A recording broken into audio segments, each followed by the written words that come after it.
So let's go through those in a bit more detail. And I would say this first one is really important. So the background and the need for research. So we want to do an introduction, and it's really pivotal that you provide a clear background because, we can certainly and do research on the business, and we often will. We'll often do an immersion stage where we'll, look at the websites, we'll look for news items, we'll do all of that, and we can find out a hell of a lot, particularly about a company these days with all the tools that we have. But we really want to understand it from the business problem perspective. So we have all the relevant details to tailor those research. So what do we want to do here is we don't want to know every single thing about the business. We really want to incorporate only that information that is directly tied to the specific problem at hand. And that, that could be a lot of information or a little information, but we don't need to know absolutely everything necessarily about the business. That said, the background should be exhaustive enough so that there's nothing new that emerges later that's relevant to the research. We might need to talk about things like market trends, prior consumer insights. What research do you have?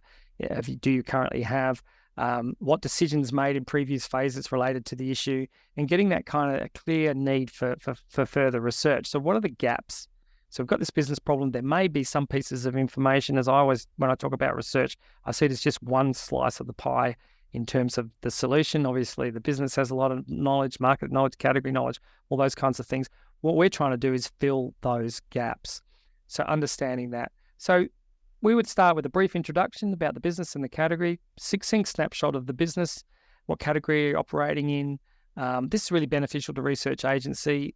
We might not necessarily be acquainted with your domain. Obviously, after 30 years, I've worked in most categories, but I'm still coming up against new categories. I'm just responding to a brief in the watch category, and I haven't done any of that in my 30 years. So that's really exciting. So you've got to immerse yourself in that. But if you can get, a really succinct snapshot of the business and the category is really useful.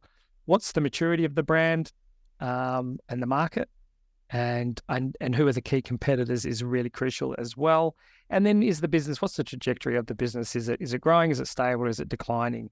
So I guess, the key thing here is this is the stepping stone to the main business problem. This is the background that leads us to, okay, I understand now why this business problem exists.